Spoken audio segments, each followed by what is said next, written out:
നമസ്കാരം, world news റൗണ്ടപ്പിലേക്ക് സ്വാഗതം. അഫ്ഗാനിൽ വനിതകളെ കായിക മത്സരത്തിൽ നിന്ന് വിലക്കി താലിബാൻ. ക്രിക്കറ്റും ശരീരഭാഗങ്ങൾ പ്രദർശിപ്പിച്ചുള്ള കായിക മത്സരങ്ങളും അനുവദിക്കില്ലെന്ന് താലിബാൻ വക്താവ് അറിയിച്ചു. ഇടക്കാല സർക്കാർ നിലവിൽ വന്നതിനു പിന്നാലെയാണ് വിലക്കേർപ്പെടുത്തിയത്. മുഖം മറയ്ക്കാതെയും പ്രത്യേക വസ്ത്രങ്ങൾ അണിഞ്ഞുമുള്ള ക്രിക്കറ്റ് ഇസ്ലാം മതവിശ്വാസികളായ സ്ത്രീകൾക്ക് അനുയോജ്യമായ കാര്യമല്ലെന്നാണ് താലിബാന്റെ നിലപാട്. സോഷ്യൽ മീഡിയയുടെ ഇക്കാലത്ത് ഇത്തരത്തിലുള്ള ചിത്രങ്ങളും വീഡിയോകളും വ്യാപകമായി പ്രചരിക്കപ്പെടും. അതുകൊണ്ട് ശരീരഭാഗങ്ങൾ പ്രദർശിപ്പിക്കപ്പെടുന്ന വനിതകളുടെ കായിക മത്സരം അനുവദിക്കാനാവില്ലെന്ന് താലിബാൻ കൾച്ചറൽ കമ്മീഷൻ ഡെപ്യൂട്ടി തലവൻ അൽഹംദുലില്ല വസീഖ് അറിയിച്ചു. വനിതാ ക്രിക്കറ്റിന് അനുമതി നിഷേധിച്ച താലിബാന്റെ നടപടിയിൽ പ്രതിഷേധിച്ച് ഓസ്ട്രേലിയ അഫ്ഗാനുമായുള്ള ടെസ്റ്റ് ക്രിക്കറ്റ് മത്സരം ഉപേക്ഷിച്ചു. നവംബർ 27-നായിരുന്നു അഫ്ഗാൻ ഓസ്ട്രേലിയ ക്രിക്കറ്റ് മത്സരം നടക്കേണ്ടിയിരുന്നത്. താലിബാൻ സർക്കാരിനെതിരെ പ്രതിഷേധം വ്യാപകമായ പശ്ചാത്തലത്തിൽ കാബൂളിന്റെ വിവിധ ഭാഗങ്ങളിൽ ഇന്റർനെറ്റ് സേവനം റദ്ദാക്കി. News desk, real news Kerala. സൗദിയിൽ അഴിമതി വിരുദ്ധ നടപടികളുടെ ഭാഗമായി കഴിഞ്ഞ ഒരു മാസത്തിനിടെ 700-ലേറെ കേസുകൾ രജിസ്റ്റർ ചെയ്തതായി അഴിമതി വിരുദ്ധ അതോറിറ്റി വെളിപ്പെടുത്തി. സ്വദേശികളും വിദേശികളുമായ 282 പേരെ അറസ്റ്റ് ചെയ്തതായും അതോറിറ്റി അറിയിച്ചു. സൗദി ആന്റി കറപ്ഷൻ അതോറിറ്റി അഥവാ നസഹയാണ് പുതിയ റിപ്പോർട്ട് പുറത്തുവിട്ടത്. അതോറിറ്റിക്ക് ലഭിച്ച പരാതികളിന്മേൽ അന്വേഷണം പൂർത്തിയാക്കിയാണ് നടപടി. കഴിഞ്ഞ ഒരു മാസത്തിനിടെ 748 കേസുകൾ രജിസ്റ്റർ ചെയ്തതായി നസഹ വെളിപ്പെടുത്തി. കേസിൽ പ്രതികളായ 282 പേരെ അറസ്റ്റ് ചെയ്ത് തുടർ നടപടികൾക്കായി പ്രോസിക്യൂഷന് കൈമാറിയതായും അതോറിറ്റി അറിയിച്ചു.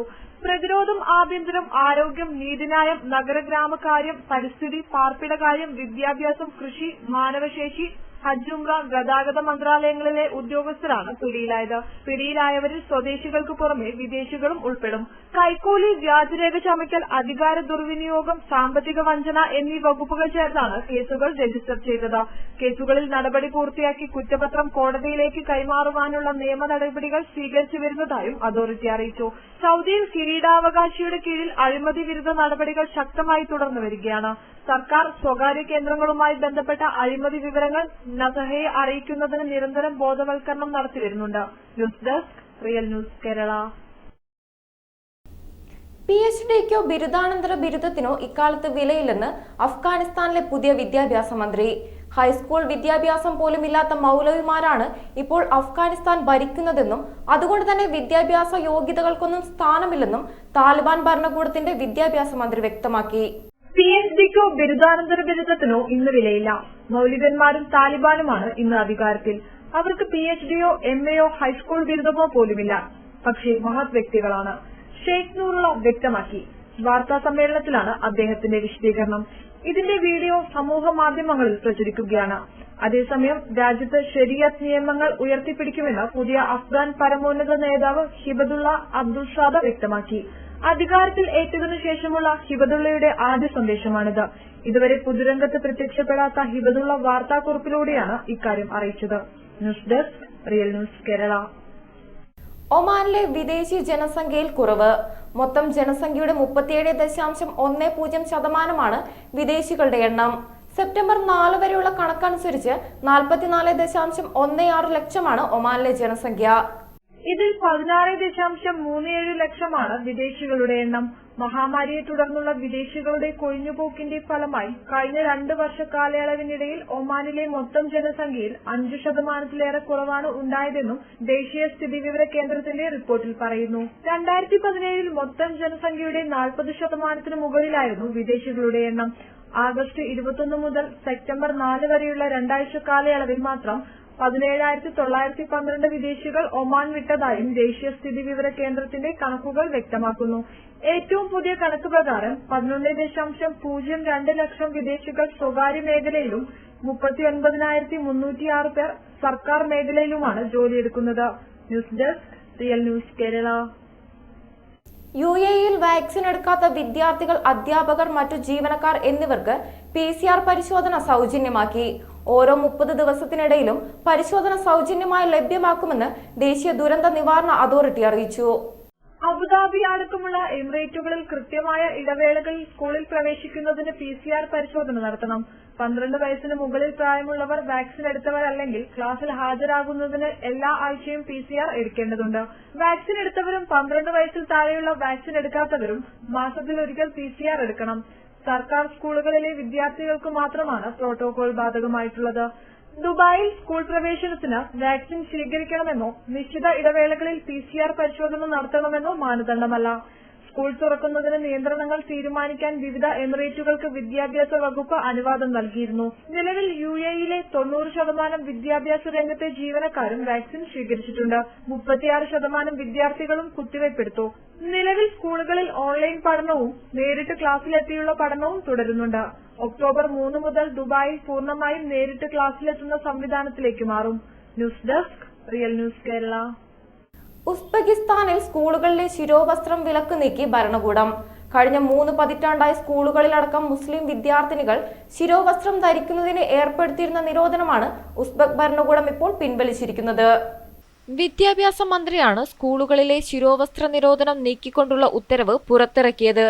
എല്ലാ വിഭാഗം വിദ്യാർത്ഥികൾക്കും മതേതര വിദ്യാഭ്യാസം ഉറപ്പാക്കാനുള്ള പദ്ധതിയുടെ ഭാഗമായാണ് നടപടിയെന്ന് വിദ്യാഭ്യാസ മന്ത്രി വിശദീകരിച്ചു. അനുവദനീയമായ ശിരോവസ്ത്രത്തിന്റെ മാതൃകയും നിറവുമടക്കമുള്ള മാർഗനിർദ്ദേശവും മന്ത്രി പുറത്തുവിട്ടിട്ടുണ്ട്. മുസ്ലിം ഭൂരിപക്ഷ രാജ്യമായ ഉസ്ബെക്കിസ്ഥാനിൽ കഴിഞ്ഞ 3 പതിറ്റാണ്ടായി ഏകാധിപത്യ സ്വഭാവമുള്ള മതേതര ഭരണകൂടമാണ് അധികാരം കൈയാളുന്നത്. മതവിശ്വാസികൾക്കും വിശ്വാസ ആചാരങ്ങൾക്കും കടുത്ത നടപടിയാണ് ഭരണകൂടം സ്വീകരിച്ചു വരുന്നത്. സോവിയറ്റ് യൂണിയന്റെ കീഴിലിരിക്കെ ഉസ്ബെക് സോഷ്യലിസ്റ്റ് ഭരണകൂടത്തിന്റെയും സ്വാതന്ത്ര്യത്തിന് ശേഷം ദീർഘകാലം ഉസ്ബെക് റിപ്പബ്ലിക്കിന്റെയും ചോദ്യം ചെയ്യപ്പെടാത്ത നേതാവായി പതിറ്റാണ്ടുകളോളം ഭരണം നയിച്ച ഇസ്ലാം കരിമോവായിരുന്നു ഈ നിയന്ത്രണങ്ങൾക്കെല്ലാം പിന്നിൽ. ഉച്ചഭാഷണിയിലുള്ള വാങ്കിനടക്കം കരിമോവ് വിലക്ക് ഏർപ്പെടുത്തിയിരുന്നു. കുട്ടികൾക്ക് പള്ളിയിലേക്ക് പ്രവേശന വിലക്കുമുണ്ടായിരുന്നു. എന്നാൽ മതപ്രവർത്തനങ്ങൾക്കും ചടങ്ങുകൾക്കും ദീർഘകാലമായി നിലനിന്നിരുന്ന കടുത്ത നിയന്ത്രണങ്ങളിൽ നിലവിലെ പ്രസിഡന്റ് ഷൗക്കത്ത് മിർസിയോയേവ് ഘട്ടം ഘട്ടമായി ഇളവ് വരുത്തിയിരുന്നു. 2016-ൽ കീരിമോവിന്റെ മരണശേഷമാണ് ഷൗക്കത്ത് വിലക്കുകൾ എടുത്തുകളഞ്ഞത്. ഈ വർഷം ആദ്യത്തിൽ പൊതു ഇടങ്ങളിലെ ഹിജാബ് നിരോധനവും പിൻവലിച്ചു. എന്നാൽ സ്കൂളുകളടക്കമുള്ള പൊതുസ്ഥാപനങ്ങൾക്കകത്ത് ശിരോവസ്ത്രത്തിന് വിലക്ക് തുടർന്നു വരികയായിരുന്നു. News desk, real news Kerala. അഫ്ഗാനിസ്ഥാനിൽ ഇടക്കാല സർക്കാർ രൂപീകരിച്ച് താലിബാൻ. 5-അംഗ ആക്ടിംഗ് മന്ത്രിസഭയാണ് ഇപ്പോൾ പ്രഖ്യാപിച്ചിരിക്കുന്നത്. ഊഹാപോഹങ്ങൾക്ക് വിരാമമിട്ട് അഫ്ഗാനിസ്ഥാനിൽ ഇടക്കാല സർക്കാർ രൂപീകരിച്ച് താലിബാൻ. മുഹമ്മദ് ഹസൻ അഗുദ് ഇടക്കാല സർക്കാരിനെ നയിക്കും. താലിബാൻ ഉപമേധാവി മുല്ല ബറാദർ ഉപപ്രധാനമന്ത്രിയാകും. മുല്ല യാക്കൂബ് പ്രതിരോധ മന്ത്രിയാകും. അമീർ ഖാൻ മുത്തഖിക്കാണ് വിദേശകാര്യ ചുമതല. ദോഹ കേന്ദ്രീകരിച്ചുള്ള നീക്കങ്ങൾക്ക് നേതൃത്വം നൽകിയത് മുത്താഖിയായിരുന്നു. താലിബാനിലെ തീവ്ര ഭീകരവാദ സംഘടനയായ ഹഖാനി ഗ്രൂപ്പിനാണ് ആഭ്യന്തരം. സിറാജുദ്ദീൻ ഹഖാനിയാണ് ആഭ്യന്തരമന്ത്രി. ഇതടക്കം 33-അംഗ മന്ത്രിസഭയാണ് താലിബാൻ പ്രഖ്യാപിച്ചത്. പട്ടിക പൂർണ്ണമല്ലെന്നും രാജ്യത്തിന്റെ വിവിധ ഭാഗത്തു നിന്നുള്ളവർക്ക് പങ്കാളിത്തമുണ്ടാകുമെന്നും താലിബാൻ വക്താവ് അറിയിച്ചു. 3 ആഴ്ച മുമ്പാണ് താലിബാൻ അഫ്ഗാനിസ്ഥാന്റെ നിയന്ത്രണം പിടിച്ചെടുത്തത്. ആഗസ്റ്റ് 31-ഓടെ അമേരിക്കൻ സൈന്യം അഫ്ഗാൻ വിട്ടതോടെ നിയന്ത്രണം പൂർണ്ണമായും താലിബാന്റെ കൈവശമെത്തി. UN ഭീകരരുടെ ലിസ്റ്റിൽ ഉൾപ്പെട്ടയാളാണ് താലിബാൻ സർക്കാരിനെ നയിക്കുന്ന മുഹമ്മദ് ഹസൻ അഗുദ്. താലിബാൻ പിടിച്ചെടുത്തതോടെ അഫ്ഗാനിസ്ഥാനിലെ സ്ഥിതി സങ്കീർണമായി തുടരുകയാണ്.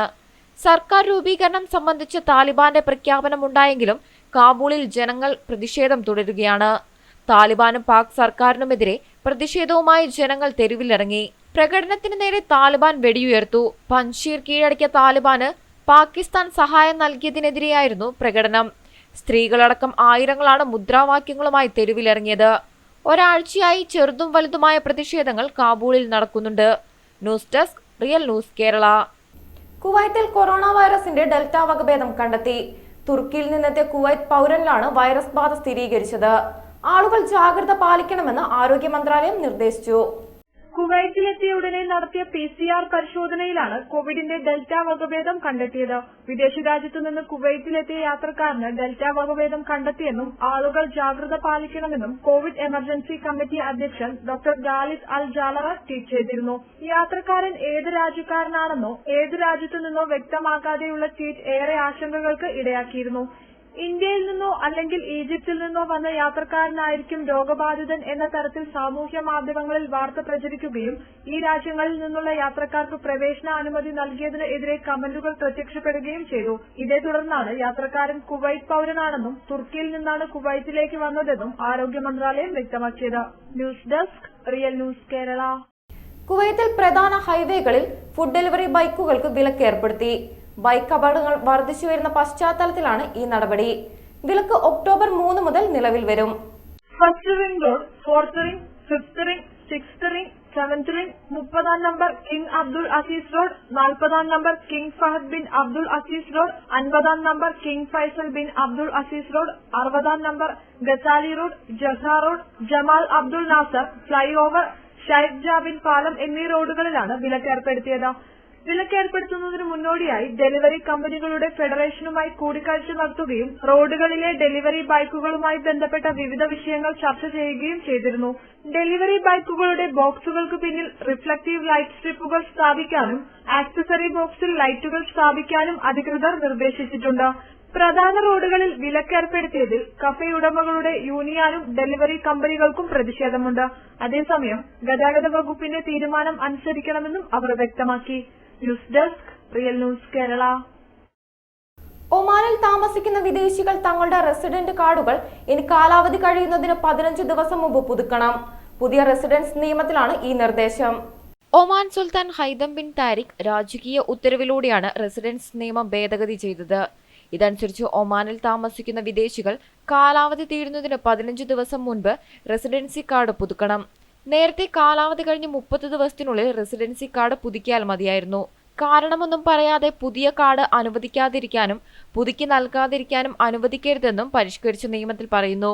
സിവിൽ സ്റ്റാൻഡ് നിയമത്തിലും മാറ്റം വരുത്തിയിട്ടുണ്ട്. ഇതുപ്രകാരം 10 വയസ്സിന് മുകളിലുള്ള എല്ലാ സ്വദേശികൾക്കും തിരിച്ചറിയൽ കാർഡ് നിർബന്ധമാണ്. News desk, real news Kerala. GCC രാജ്യങ്ങളിൽ നിന്ന് വാക്സിൻ സ്വീകരിച്ചവർക്ക് ബഹ്റിൻ ക്വാറന്റൈൻ ഒഴിവാക്കി. ഇന്ത്യ റെഡ് ലിസ്റ്റിൽ നിന്ന് മാറ്റിയ സാഹചര്യത്തിൽ ബഹ്റിനിലേക്ക് വരുന്ന യാത്രക്കാർക്കുള്ള പുതിയ നിർദ്ദേശങ്ങൾ എയർ ഇന്ത്യ എക്സ്പ്രസ് പുറപ്പെടുവിച്ചു. സെപ്റ്റംബർ 3 മുതലാണ് ഇന്ത്യയെ നിയന്ത്രണങ്ങളിൽ നിന്ന് ഒഴിവാക്കാൻ ബഹ്റിൻ തീരുമാനിച്ചത്. ബഹ്റിൻ പൗരന്മാർ, ബഹ്റിനിൽ റെസിഡന്റ് പെർമിറ്റ് ഉള്ളവർ, ബോർഡിംഗിന് മുമ്പ് വിസ ലഭിച്ച ഇന്ത്യക്കാർ എന്നിവർക്ക് ബഹ്റിനിലേക്ക് വരാം. GCC രാജ്യങ്ങളിൽ നിന്ന് പൂർണ്ണമായി വാക്സിൻ സ്വീകരിച്ചവർക്ക് യാത്ര പുറപ്പെടുന്നതിന് മുൻപുള്ള നെഗറ്റീവ് RT-PCR ടെസ്റ്റ് ആവശ്യമില്ല. ഇത്തരം യാത്രക്കാർക്ക് വാക്സിൻ സ്വീകരിച്ചതിന്റെ സർട്ടിഫിക്കറ്റ് അല്ലെങ്കിൽ GCC രാജ്യങ്ങളിലെ ഔദ്യോഗിക മൊബൈൽ ആപ്പിലെ ഗ്രീൻ ഷീൽഡ് കാണിക്കണം. ബഹ്റിനിൽ 2ാം ഡോസ് സ്വീകരിച്ച് 14 ദിവസം കഴിഞ്ഞവരെയാണ് പൂർണ്ണമായി വാക്സിൻ സ്വീകരിച്ചവരായി കണക്കാക്കുന്നത്. വാക്സിൻ സ്വീകരിക്കാത്തവരും ഇന്ത്യയിൽ നിന്ന് വാക്സിൻ സ്വീകരിച്ചവരുമായ യാത്രക്കാർ യാത്ര പുറപ്പെടുന്നതിന് 72 മണിക്കൂർ മുമ്പ് നടത്തിയ RT-PCR നെഗറ്റീവ് സർട്ടിഫിക്കറ്റ് ഹാജരാക്കണം. സർട്ടിഫിക്കറ്റിൽ സ്കാൻ ചെയ്യാൻ കഴിയുന്ന QR കോഡ് നിർബന്ധമായും ഉണ്ടായിരിക്കണം. ഓൺലൈൻ റിപ്പോർട്ടും കൗണ്ടറിൽ കാണിക്കുന്ന PDF റിപ്പോർട്ടും ഒരുപോലെയായിരിക്കണം. ബഹ്റിനിൽ എത്തിയാൽ വിമാനത്താവളത്തിൽ വെച്ചും തുടർന്ന് 5-10 ദിവസങ്ങളിലും കോവിഡ് പരിശോധന നടത്തണം. വാക്സിൻ സ്വീകരിച്ചവർക്കും സ്വീകരിക്കാത്തവർക്കും ഇത് ബാധകമാണ്. അതേസമയം 6 വയസ്സിൽ താഴെയുള്ള കുട്ടികൾക്ക് ടെസ്റ്റ് ആവശ്യമില്ല. 3 പരിശോധനകൾക്കായി 36 ദിനാറാണ് ഫീസ് അടയ്ക്കേണ്ടത്. ഇത് മുൻകൂട്ടി അടയ്ക്കുകയോ വിമാനത്താവളത്തിലെ കിയോസ്കിൽ അടയ്ക്കുകയോ വേണം. ഇതിനാവശ്യമായ തുക യാത്രക്കാർ കരുതണം. വാക്സിൻ സ്വീകരിക്കാത്തവരും ഇന്ത്യയിൽ നിന്ന് വാക്സിൻ സ്വീകരിച്ചവരും 10 ദിവസത്തെ നിർബന്ധിത ക്വാറന്റൈൻ കഴിയണം. സ്വന്തം പേരിലോ അടുത്ത ബന്ധുവിന്റെ പേരിലോ ഉള്ള താമസ സ്ഥലത്തോ നാഷണൽ ഹെൽത്ത് റെഗുലേറ്ററി അതോറിറ്റി അംഗീകൃത ഹോട്ടലിലോ ആയിരിക്കണം ക്വാറന്റൈൻ. താമസ സ്ഥലത്തിന്റെ രേഖ യാത്ര പുറപ്പെടുന്നതിന് മുൻപ് ഹാജരാക്കണം. News desk, real news Kerala. പ്രധാനമന്ത്രി നരേന്ദ്രമോദി അമേരിക്കയിലേക്ക്. ഈ മാസം 22 മുതൽ 27 വരെയാണ് മോദിയുടെ അമേരിക്കൻ സന്ദർശനം. ജോ ബൈഡൻ പ്രസിഡന്റായ ശേഷമുള്ള മോദിയുടെ ആദ്യ അമേരിക്കൻ സന്ദർശനമാണിത്. 2019 സെപ്റ്റംബറിലായിരുന്നു മോദിയുടെ അവസാന അമേരിക്കൻ സന്ദർശനം. അഫ്ഗാനിസ്ഥാൻ വിഷയത്തിൽ തുടർ നിലപാട് എന്താകുമെന്ന് കാത്തിരിക്കുന്നതിനിടെയാണ് പ്രധാനമന്ത്രിയുടെ അമേരിക്കൻ സന്ദർശനം. അതേസമയം പ്രധാനമന്ത്രി നരേന്ദ്രമോദിയും അബുദാബി കിരീടാവകാശിയും UAE സായുധ സേന ഡെപ്യൂട്ടി സുപ്രീം കമാൻഡറുമായ Sheikh Mohammed bin Zayed Al നാഹിയുമായി വെള്ളിയാഴ്ച ടെലിഫോണിൽ ചർച്ച നടത്തി. ഇന്ത്യയും UAEയും തമ്മിലുള്ള തന്ത്രപ്രധാനമായ ബന്ധത്തെക്കുറിച്ച് സംസാരിച്ച നേതാക്കൾ ബന്ധം ശക്തിപ്പെടുത്തുന്നതിനുള്ള വഴികളും ചർച്ച ചെയ്തു. സാമ്പത്തിക വാണിജ്യ രംഗത്തിലെ ബന്ധവും നിക്ഷേപ രംഗത്തെ പരസ്പര സഹകരണവും കൂടുതൽ വികസിപ്പിക്കുന്നതിനുള്ള മാർഗങ്ങളും ചർച്ചാ വിഷയമായി. അഫ്ഗാനിസ്ഥാനിലെ നിലവിലെ സാഹചര്യവും ഇരുവരും ചർച്ച ചെയ്തു. News desk, real news Kerala. ഒമാനിലേക്ക് യാത്ര ചെയ്യുന്നവർക്ക് ഇനി ഹെൽത്ത് ഇൻഷുറൻസ് നിർബന്ധം. ഒമാനിലേക്ക് വരുന്ന യാത്രക്കാർക്ക് അന്താരാഷ്ട്ര ആരോഗ്യ ഇൻഷുറൻസ് നിർബന്ധമായിരിക്കുമെന്ന് സിവിൽ ഏവിയേഷൻ പൊതു അതോറിറ്റി അറിയിച്ചു. ഒമാനിലേക്ക് വരുന്ന യാത്രക്കാർക്ക് അന്താരാഷ്ട്ര ആരോഗ്യ ഇൻഷുറൻസ് നിർബന്ധമായിരിക്കുമെന്ന് സിവിൽ ഏവിയേഷൻ പൊതു അതോറിറ്റി അറിയിച്ചു. കുറഞ്ഞത് 1 മാസത്തെ കോവിഡ് ചികിത്സയ്ക്കുള്ള കവറേജ് ഉള്ളതാവണം ഇൻഷുറൻസ് എന്ന് സർക്കുലറിൽ പറയുന്നു. സ്വദേശികൾ ഒഴിച്ചുള്ള മുഴുവൻ യാത്രക്കാർക്കും ഈ നിബന്ധന ബാധകമായിരിക്കും. 5 റിയാൽ വരെയാണ് ഇൻഷുറൻസ് ചെലവ് വരിക. ഇൻഷുറൻസ് നിബന്ധനയെക്കുറിച്ച് അറിവില്ലാത്ത നിരവധി യാത്രക്കാർക്ക് വ്യാഴാഴ്ച കേരളത്തിലെ വിവിധ വിമാനത്താവളങ്ങളിൽ എയർ ഇന്ത്യ എക്സ്പ്രസ് യാത്രാനുമതി നിഷേധിച്ചിരുന്നു. News desk real news Kerala. മക്കയിൽ വിശുദ്ധ ഹറം പള്ളിയിൽ കോവിഡിനെ തുടർന്ന് നിർത്തിവെച്ച ഖുർആൻ പഠന ക്ലാസുകൾ വീണ്ടും ആരംഭിച്ചു. 2 ഡോസ് വാക്സിൻ പൂർത്തിയാക്കിയ പഠിതാക്കൾക്കാണ് അവസരം നൽകുക. ആദ്യഘട്ടത്തിൽ 8 പേരടങ്ങുന്ന ബാച്ചുകളായാണ് പഠനം ആരംഭിക്കുക. വിശുദ്ധ ഖുർആൻ പഠനത്തിന് ഏർപ്പെടുത്തിയിരുന്ന സൗകര്യങ്ങളാണ് വീണ്ടും പുനരാരംഭിച്ചത്. മക്കയിലെ വിശുദ്ധ ഹറമിലാണ് ഖുർആൻ മനപ്പാഠത്തിനും പാരായണത്തിനുമായി വീണ്ടും ക്ലാസുകൾക്ക് തുടക്കം കുറിച്ചത്. കോവിഡിനെ തുടർന്ന് നിർത്തിവച്ചിരുന്ന പഠനമാണ് 2 വർഷത്തിനു ശേഷം വീണ്ടും പുനരാരംഭിച്ചത്. മസ്ജിദുൽ ഹറമിലെ ഖുർആൻ പഠന സൗകര്യം വീണ്ടും നിബന്ധനകളോടെ ആരംഭിക്കുന്നതായി ഇരുഹറം കാര്യാലയ മേധാവി ബദർ അൽ മുഹമ്മദ് പറഞ്ഞു. 2 ഡോസ് വാക്സിൻ പൂർത്തിയാക്കിയ പഠിതാക്കൾക്കാണ് ക്ലാസുകളിൽ പങ്കെടുക്കുന്നതിന് അനുമതിയുള്ളത്. ആദ്യഘട്ടത്തിൽ 8 പേരടങ്ങുന്ന നിശ്ചിത എണ്ണം ബാച്ചുകൾക്കാണ് പഠനം ആരംഭിക്കുക. ദിവസത്തിൽ ഒറ്റ സെക്ഷൻ മാത്രമാണ് തുടക്കത്തിൽ അനുവദിക്കുക. വൈകിട്ട് 4 മുതൽ 8 മണി വരെയാണ് ക്ലാസുകൾ. രാജ്യത്ത് റിപ്പോർട്ട് ചെയ്ത കോവിഡ് കേസുകളിൽ വലിയ കുറവ് വന്നതും ഭൂരിഭാഗം പേരും കുത്തിവെപ്പ് പൂർത്തിയാക്കുകയും ചെയ്ത സാഹചര്യത്തിലാണ് നിയന്ത്രണങ്ങളും ഘട്ടം ഘട്ടമായി പിൻവലിക്കുന്നത്. News desk real news Kerala. 2 വയസ്സ് മുതലുള്ള കുട്ടികൾക്ക് കോവിഡ് വാക്സിനേഷൻ നൽകി ക്യൂബ. ലോകത്ത് ആദ്യമായാണ് ഒരു രാജ്യം കുട്ടികൾക്ക് കോവിഡ് വാക്സിനേഷൻ നൽകുന്നത്. തിങ്കളാഴ്ചയാണ് കുട്ടികൾക്കുള്ള വാക്സിനേഷൻ ആരംഭിച്ചത്. സ്കൂളുകൾ തുറക്കുന്നതിനു മുന്നോടിയായി കുട്ടികൾക്കുള്ള വാക്സിൻ പൂർത്തിയാക്കാനാണ് ക്യൂബൻ സർക്കാരിന്റെ തീരുമാനം. തദ്ദേശീയമായി വികസിപ്പിച്ചെടുത്ത വാക്സിനാണ് നൽകുന്നത്. എന്നാൽ ഇതിന് ലോകാരോഗ്യ സംഘടനയുടെ അംഗീകാരം ലഭിച്ചിട്ടില്ല. സൊബേറാന അബ്ഡല വാക്സിനുകളാണ് നൽകുന്നത്. ക്ലിനിക്കൽ ട്രയലുകൾ പൂർത്തിയാക്കിയെന്നും ക്യൂബൻ അധികൃതർ അറിയിച്ചു. 12 വയസ്സിന് മുകളിലുള്ളവർക്ക് വെള്ളിയാഴ്ച മുതൽ കുത്തിവെപ്പ് ആരംഭിച്ചിട്ടുണ്ട്. ചൈനയും UAEയും വെനിസ്വലയും ഉൾപ്പെടെയുള്ള രാജ്യങ്ങൾ ചെറിയ കുട്ടികൾക്കുള്ള കുത്തിവെപ്പ് ഉടൻ ആരംഭിക്കുമെന്ന് പറഞ്ഞിരുന്നു. ചൈനീസ് വാക്സിനായ സിനോവാക് 6 ഉം 12 വയസ്സിന് ഇടയിലുള്ളവർക്ക് നൽകാൻ ചിലി തീരുമാനിച്ചിരുന്നു. ലാറ്റിൻ അമേരിക്കൻ രാജ്യങ്ങളിൽ ആദ്യം വികസിപ്പിച്ച ക്യൂബൻ വാക്സിനുകൾക്ക് ലോകാരോഗ്യ സംഘടനയുടെ അനുമതി ലഭിച്ചിട്ടില്ല. 92% മുകളിലാണ് ഈ വാക്സിനുകളുടെ ഫലപ്രാപ്തി എന്നാണ് അധികൃതർ അവകാശപ്പെടുന്നത്. സ്കൂളുകൾ ഒക്ടോബർ അവസാനത്തോടെ തുറക്കാനാണ് ക്യൂബൻ അധികൃതരുടെ തീരുമാനം. Argentina, Jamaica, Mexico, Vietnam, Venezuela, Iran ഉൾപ്പെടെയുള്ള രാജ്യങ്ങൾ ക്യൂബൻ വാക്സിനുകൾ ഉപയോഗിക്കുന്നുണ്ട്. News desk real news Kerala. വാർത്തകൾ അവസാനിക്കുന്നില്ല. കൂടുതൽ വാർത്തകൾക്കും വിശേഷങ്ങൾക്കുമായി ഞങ്ങളുടെ വെബ്സൈറ്റായ www.realnewskerala.com സന്ദർശിക്കൂ. നന്ദി.